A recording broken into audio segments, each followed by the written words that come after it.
The emptiness struck me first. Where my solid oak desk once stood, there was nothing but clean carpet marks. My diplomas and client appreciation plaques that had lined the walls, gone. The custom bookshelf I'd installed with my own hands had vanished, along with 5 years of carefully collected reference materials. I shifted my 3-month-old daughter Elena against my shoulder, her tiny body warm against the sudden chill I felt. There, in the trash can by what used to be my doorway, lay my nameplate. Paige Lambert, Senior Investment Advisor, peeked out from beneath crumpled sandwich wrappers and empty coffee cups. My daughter made a small noise, and I adjusted her blanket. 12 weeks. I'd been gone just 12 weeks to bring her into the world. "Paige, welcome back!" Dean's voice boomed behind me with manufactured enthusiasm. He stood with Lynette from HR hovering beside him, both wearing expressions that didn't match their tones. "You're looking well." "My office is gone," I said, my voice steadier than I felt. "Where are my things?" Dean cleared his throat.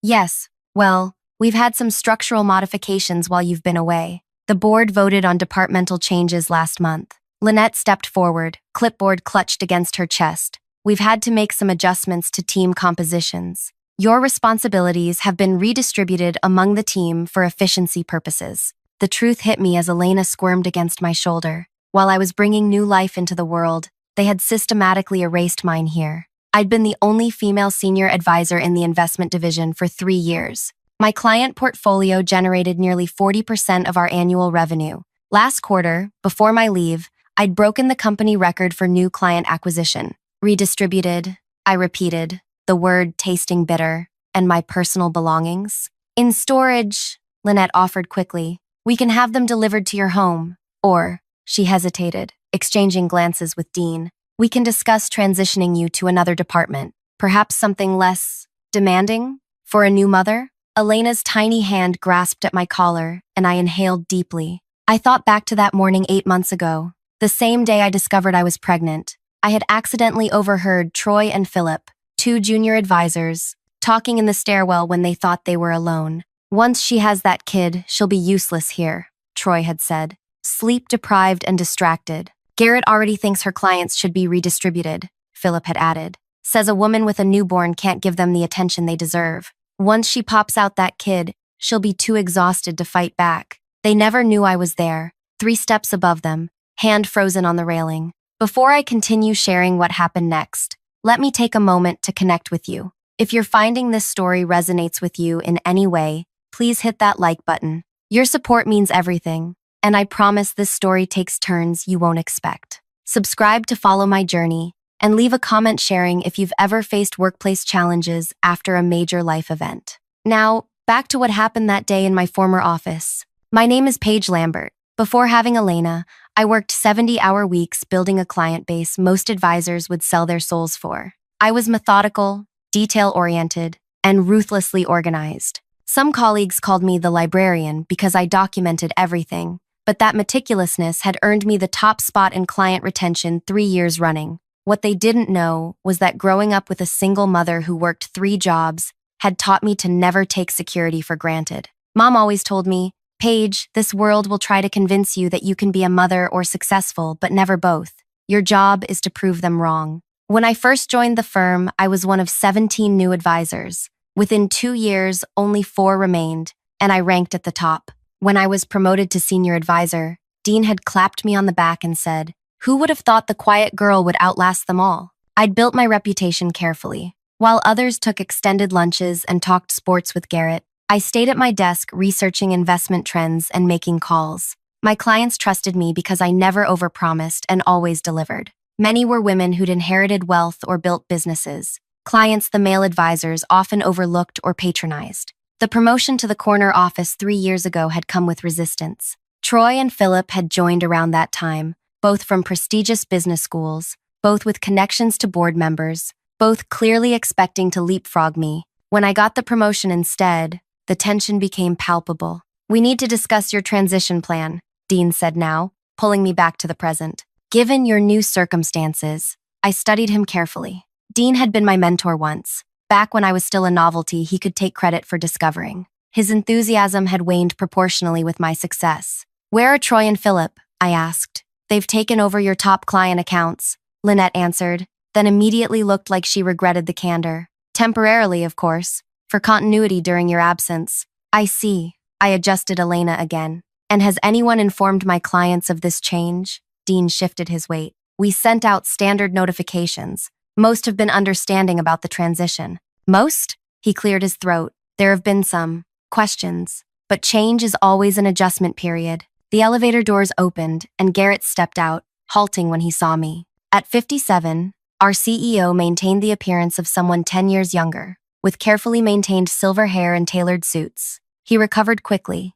striding toward us with practiced confidence. Paige, what a surprise. We weren't expecting you until next week. My leave ended yesterday, I replied, bouncing Elena gently as she began to fuss. I emailed last week to confirm my return date. Garrett's smile tightened. Must have missed that. How's motherhood treating you? Wonderfully. Elena is thriving. I looked pointedly at the empty space that was once my office. Unlike my career, apparently. Garrett chuckled, though his eyes remained cold. Now, nobody's saying your career isn't important. We simply made necessary adjustments while you were focused on more. Domestic matters, I repeated. You mean exercising my legally protected right to maternity leave while recovering from bringing a human into the world? Lynette stepped forward, clearly sensing danger. Perhaps we should continue this discussion in the conference room? Paige, would you like some tea? Water? What I'd like, I said quietly, is an explanation of how 12 weeks of leave resulted in the complete elimination of my position. The three exchanged glances, a silent conversation passing between them. Finally, Garrett sighed. Look, Paige, business doesn't stop for personal milestones. The market shifted. Client needs evolved. Troy and Philip showed initiative by stepping up to cover your absence, and they've formed strong relationships with your clients. The board, I interrupted. When did the board meet to discuss restructuring my department? 6 weeks ago, Dean answered. It was an emergency session, 6 weeks after I'd given birth, when I was still healing, barely sleeping, learning to breastfeed, when they thought I was too overwhelmed to notice or respond. I see, I said, my voice controlled despite the anger building inside me. And was anyone going to inform me before I showed up today? We were planning to call you this week, Lynette said quickly, to discuss transition options. We have several paths forward that might better accommodate your new lifestyle. My new lifestyle, I echoed. You mean being a mother? Being a parent changes priorities, Garrett said with false sympathy. We understand that. The demands of this position, the travel, the evening client meetings, the constant availability, those don't align well with having an infant at home. Elena began to cry in earnest now, as if sensing the tension crackling in the air. I soothed her automatically, my mind racing through implications and options. The law prohibits discrimination against new mothers, I said finally. Garrett's smile turned cold.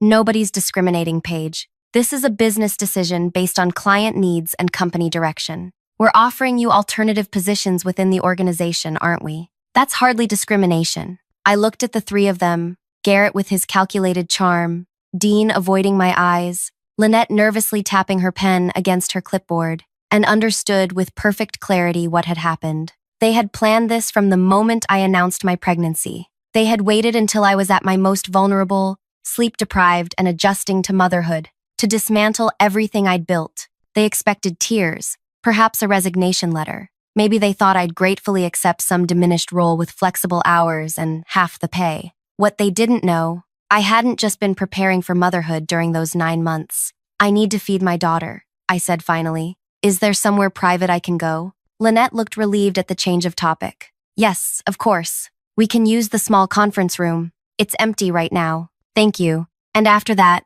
I'd like to collect my personal belongings. Of course, Dean said quickly. I'll have someone bring them up from storage. As I followed Lynette down the hallway, I caught sight of Troy watching from his office. My former client's files spread across his desk, a smug smile playing at his lips when he saw me with the baby. Philip emerged from what had clearly become his new office, surprise registering when he saw me. Paige, you're back. With your baby, he said, unable to keep the disapproval from his voice. Just briefly, I replied with a calmness I didn't feel. I'm here to collect some things. His relief was palpable. Well, great to see you. We should catch up sometime. Definitely, I said, knowing we wouldn't. We have plenty to discuss. As I settled into the conference room chair to feed Elena, my phone vibrated with a message. I checked it while Lynette excused herself, promising to return with my belongings. The message was from my former assistant, Meredith. They're all in the executive meeting.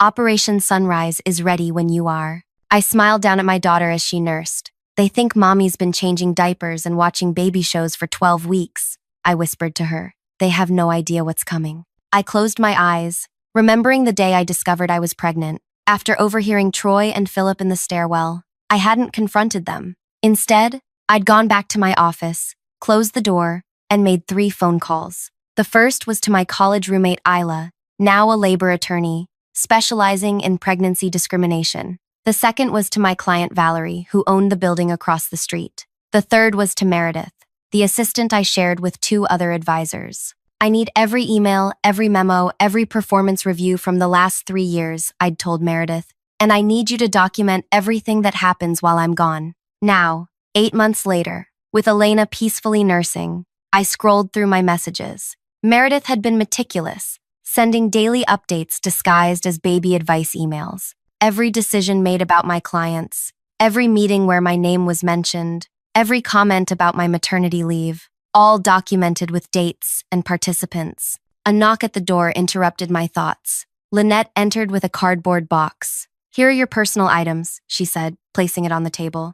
Is there anything else you need? I glanced at the box. It contained my framed degree, a plant that had somehow survived, and a few desk trinkets. None of my files, none of my research notebooks. My client files, I asked? My research journals? The contact lists I maintained? Lynette shifted uncomfortably. Those are company property, Paige. All client information belongs to the firm. I understand. And my personal notes? The investment strategy templates I developed? I'll have to check on those, she said, not meeting my eyes. I nodded, knowing exactly where they were, divided between Troy and Philip's offices, being mined for insights they'd claim as their own. The templates I'd spent weekends perfecting were probably already rebranded with their names. When you're finished, Garrett would like to meet with you to discuss next steps, Lynette added. He has some ideas for roles that might be appropriate for your situation. Elena had finished nursing. I carefully buttoned my blouse and lifted her to my shoulder to burp her. I appreciate that, I said.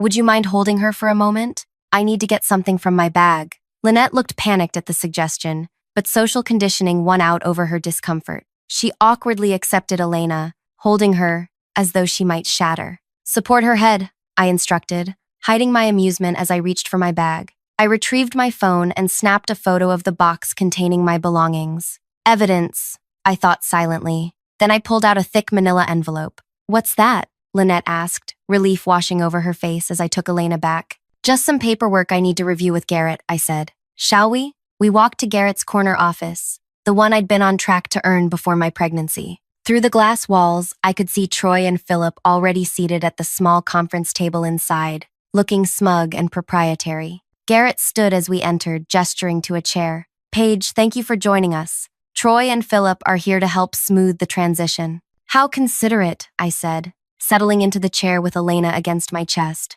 Troy winced slightly at the sight of my baby. Maybe we should have this conversation when you can focus fully, without distractions. Elena isn't a distraction, I replied calmly, and I'm quite capable of multitasking. I did manage a 40-client portfolio while growing a human. After all, Philip forced a laugh. Always the overachiever, Paige. But seriously, parenthood changes priorities. We've had to step up in your absence, and the clients have responded positively to the continuity we provide. Continuity, I repeated. Interesting choice of word for taking over my client relationships while I was on protected leave. Garrett cleared his throat. No one's taking over anything permanently. We're discussing redistribution of responsibilities to better serve the clients and accommodate your new circumstances. My circumstances, I said, stroking Elena's head. You keep using euphemisms. Let's be direct. You think I can't perform my job at the same level because I'm a mother now. It's not personal, Paige, Troy interjected.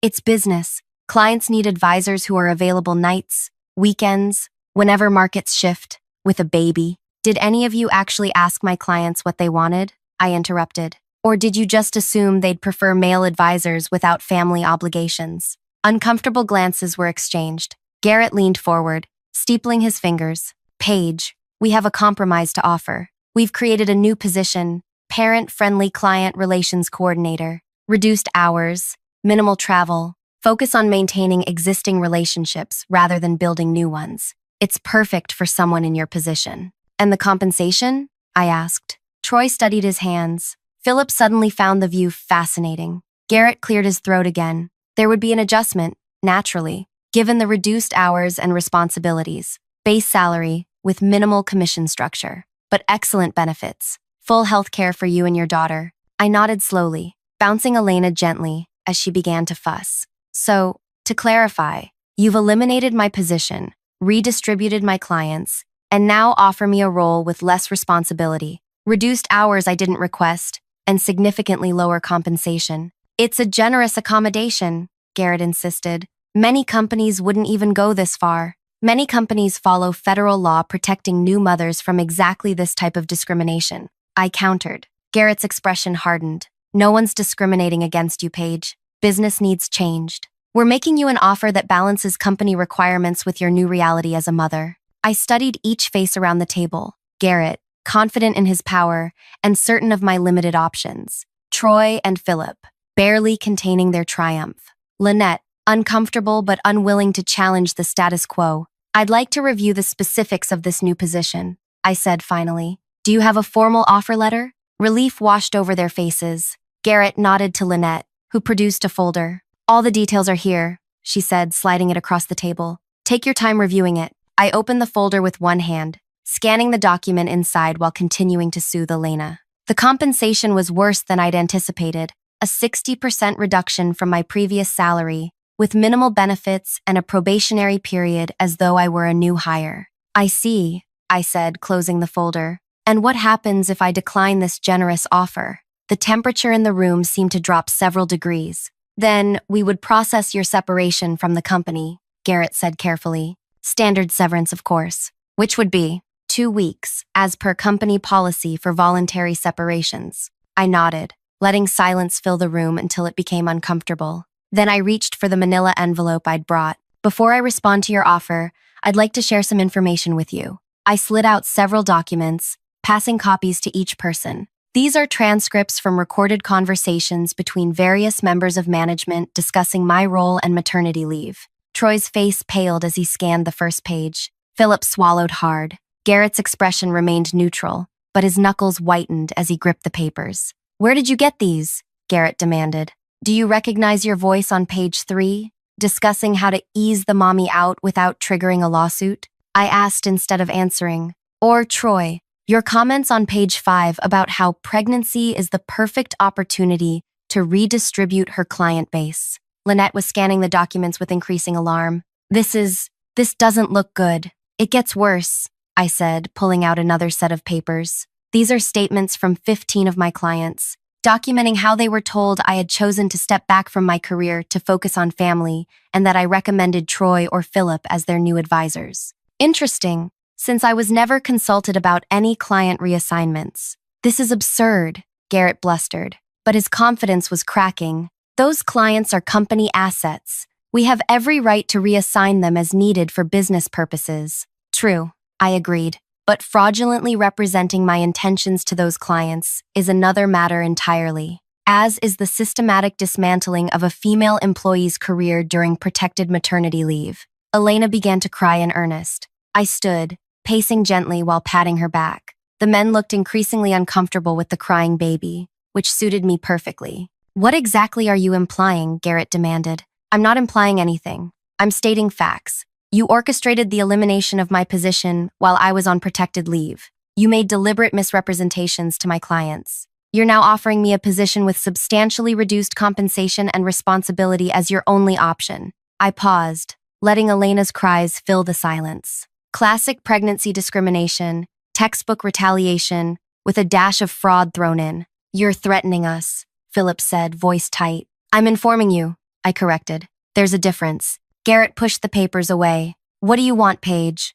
More money in the new position? An extra week of severance? Let's be reasonable here. I almost laughed at his definition of reasonable. Instead, I reached into the envelope again and removed a final document, sliding it across the table. What's this? Garrett asked, not touching it. A courtesy, I replied. I've filed a formal complaint with the Equal Employment Opportunity Commission, They've agreed to fast-track the investigation given the substantial evidence. This is your copy. The blood drained from Garrett's face. You've gone outside the company? Without even trying to resolve this internally? Like you resolved my employment situation internally? Without my knowledge or input? I countered. But the EEOC complaint is just the beginning. I sat back down, managing to quiet Elena with gentle bouncing. The room was completely silent now, all eyes on me. Valerie Banks, I said softly. Remember her? My client who manages the Hudson Valley Retirement Fund? She's very interested in how female employees are treated here,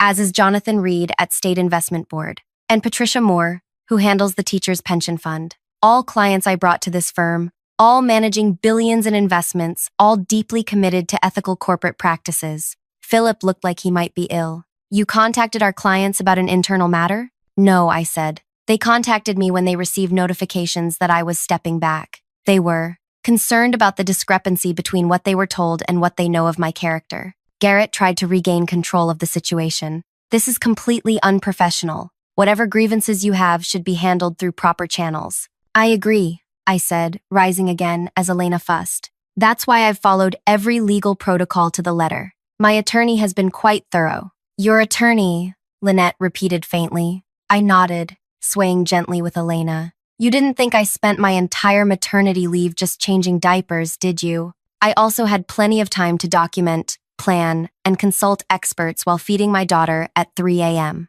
I gathered my papers, tucking them back into the envelope. I'll leave you all to discuss. I believe you have some decisions to make. Where are you going? Garrett demanded. We're not finished here. I am, I said simply. For now. I'll be back tomorrow at 9 a.m. to hear your response. I suggest you use the time wisely to consider your options. They're more limited than you might think. As I turned to leave, Troy finally found his voice. You can't just walk away from this. I paused at the door, looking back at the 4 stunned faces. I'm not walking away. I'm just giving you time to realize what you've done and what's coming next. I stepped into the hallway where Meredith waited, exactly as planned. She beamed at Elena and then at me. Conference room C is ready, she whispered. They're all waiting. Who's all waiting? Philip called from behind me, having followed me to the door. I smiled, not bothering to answer as I walked away with Meredith, leaving them to wonder exactly what forces I had marshaled against them during my 12 weeks away.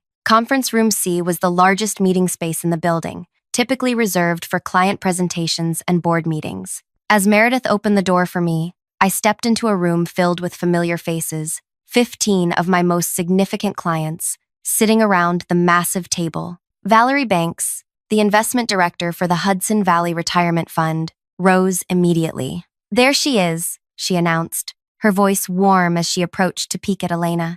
And this must be the little one we've been hearing about. Thank you all for coming, I said, genuinely moved by their presence. I appreciate your time on such short notice. Jonathan Reed, who managed the State Investment Board's portfolio, nodded seriously. When we received those strange notices about your career change, we had questions. Your email invitation clarified a lot. Patricia Moore, representing the Teachers' Pension Fund, didn't bother with pleasantries. So they really did it. They dismantled your entire operation while you were out having your baby. They did, I confirmed, taking the seat Meredith had pulled out for me. They redistributed my clients, removed my office, and are now offering me a dramatically reduced role at less than half my previous compensation. Murmurs of disapproval spread around the table. These weren't just clients. Many had become friends over years of working together. They trusted me with billions in investments, retirement funds that affected thousands of people's lives. I wanted to meet with you directly, I continued, because you deserve to know what's happening. The firm has told you I chose to step back from my career. That was never true. We figured as much, said Gregory, who managed investments for a hospital network. You've never done anything halfway in the 5 years I've known you. I shifted Elena to my other arm, and Patricia immediately offered to hold her. I handed my daughter over, watching as this formidable woman who controlled billions in assets melted into baby talk. While I was pregnant, I explained, I discovered plans to push me out during my leave. Instead of confronting them immediately, I made preparations. I nodded to Meredith, who distributed folders to everyone present. These packets contain 3 things: documentation of what's happened, a summary of the legal actions I'm pursuing, and most importantly, an invitation. The room grew quiet as they opened their folders. Lambert Advisors. Jonathan read aloud from the elegant prospectus inside. You're starting your own firm? Yes, I said simply. Across the street, in fact. Valerie owns the building and has offered favorable lease terms for the entire 16th floor. Valerie smiled, still focused on reviewing the documents. The views are better than from this building anyway.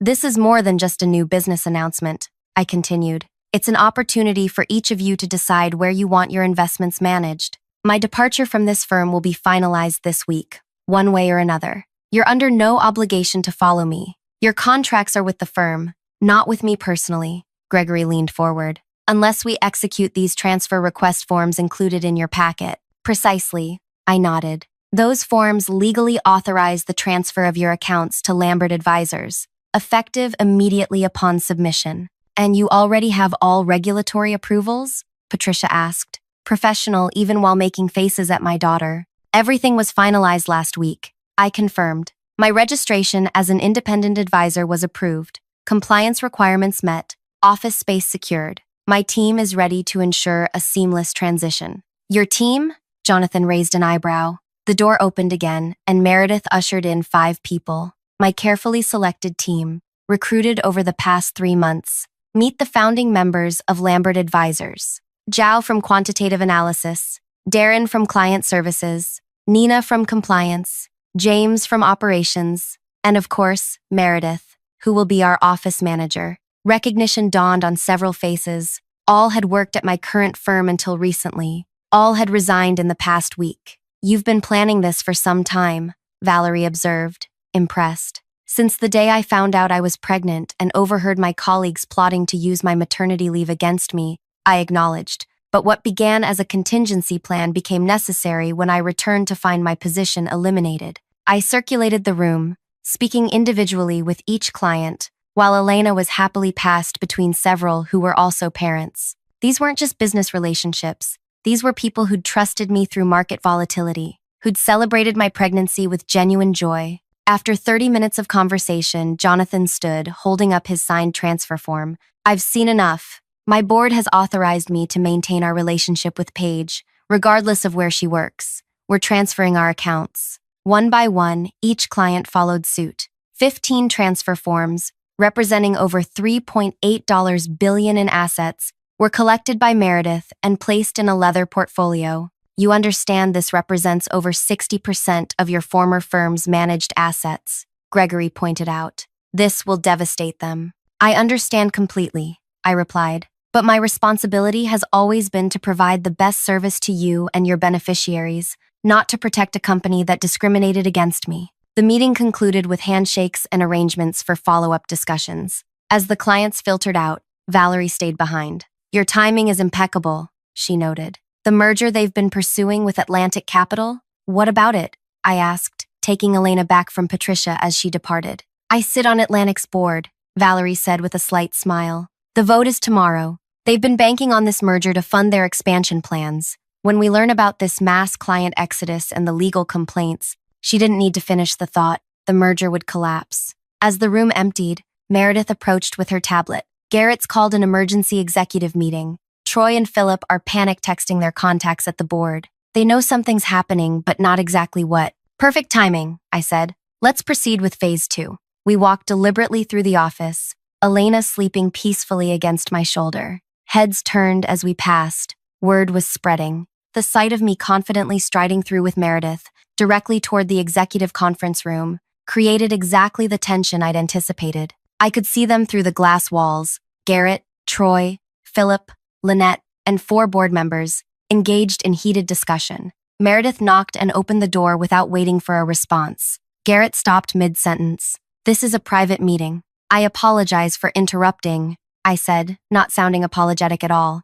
But I believe you'll want this information immediately. I nodded to Meredith, who placed the leather portfolio on the table. What is this? Demanded Howard, the board chairman. Transfer requests, I said calmly. 15 of your largest clients, representing approximately $8 billion in managed assets, are moving their accounts effective immediately. The room erupted in chaos. Troy grabbed the portfolio, flipping frantically through the forms. Philip went pale. Garrett slammed his hand on the table. This is corporate sabotage, he shouted. This is client choice? I corrected. Each has independently decided where they want their investments managed. I simply provided them with the information and documentation they needed to make that choice. You solicited our clients, Philip accused. That violates your employment agreement. I've reviewed Miss Lambert's agreement thoroughly, came a voice from the doorway. Isla, my attorney and former roommate, stepped into the room. She's violated no contractual obligations. Clients have the right to know when their advisor has been removed from their accounts under false pretenses. Howard turned to Garrett. What is she talking about? What false pretenses? They told my clients I had chosen to step back from my career to focus on motherhood, I explained. That was never true. I was pushed out while on protected leave, my office dismantled, my position eliminated, all in violation of federal law. Howard's expression darkened as he turned to Garrett. Is this accurate? Garrett attempted damage control. This is a gross mischaracterization of standard business restructuring. We have recorded conversations, I interrupted, emails, witness statements, and now 15 major clients who can testify to what they were told about my departure. The board members exchanged alarmed glances. One of them, Barbara, whom I'd always respected, turned to me. Where are these clients going exactly? To Lambert Advisors, I replied. My new firm, which opens officially tomorrow, across the street. Troy looked like he might lunge across the table. You planned this all along. No, I said, my voice steady. You planned to eliminate me all along. I simply prepared for that possibility. There's a difference. Howard held up his hand to silence Garrett, who was still protesting. Miss Lambert, what exactly do you want? Nothing from this company, I answered honestly. My clients have made their decisions. My team is in place. My business is ready. I'm here as a professional courtesy to inform you directly of the significant asset transfer that's about to impact your books. And the legal complaints? Lynette asked quietly. Those will proceed regardless. Pregnancy discrimination and retaliation are serious violations that affect more women than just me. Those cases need to be pursued to their conclusion. Elena stirred against my shoulder, making tiny noises that signaled she would wake soon. I bounced gently, soothing her back to sleep. I should go, I said. My daughter needs to be fed and I have a business to run. I turned to leave but paused at the door. Oh, and you should know, Atlantic Capital's board votes on your merger tomorrow. Valerie sends her regards. The blood drained from Garrett's face. Valerie Banks is one of the clients leaving? She's also on Atlantic's board, I confirmed. Interesting coincidence. I left them in stunned silence, walking out with Isla and Meredith flanking me. As the elevator doors closed behind us, Isla finally allowed herself to smile. That was the most professionally delivered destruction I've ever witnessed, she said. It's not destruction, I corrected her. It's consequences. The next morning, I stood in my new office across the street, watching through floor-to-ceiling windows as chaos unfolded in my former workplace. Elena was happily cooing in the bassinet I'd placed near my desk. The office nursery was still being finished. Meredith entered with a tablet displaying news headlines, Atlantic Capital withdraws from merger talks, and Mass Client Exodus Rocks Investment Firm. The board called an emergency session, she reported. Garrett, Troy, and Philip have been placed on administrative leave pending investigation. I nodded, feeling not triumph but vindication. And our clients? All transitions proceeding smoothly. The teams handling everything beautifully. I lifted Elena from her bassinet, holding her up to see the view of the city. See that, little one? That's what happens when people underestimate a mother. The phone rang, another client calling to inquire about transferring their account. As I prepared to take the call, I caught sight of Garrett exiting the building across the street, cardboard box in hand, security escort beside him. I hadn't just returned from maternity leave with unexpected papers. I'd returned with a complete solution, my own company, my loyal clients, my dedicated team. They thought 12 weeks of maternity leave had made me vulnerable. Instead, it had given me time to build something better. Lambert Advisors. I answered the phone, watching as Garrett looked up toward my window. Our eyes met briefly across the street. I smiled and turned away. How may I help secure your financial future today? If you've ever faced workplace discrimination or been underestimated because of your personal choices, I hope this story reminds you of your power to rewrite the rules. Sometimes the best revenge isn't just proving them wrong, it's building something better right next door. If this resonated with you, please share your own stories of professional resilience in the comments. Subscribe to follow more journeys of determination. And remember, the most powerful response to underestimation is exceptional success. Thank you for listening to my story.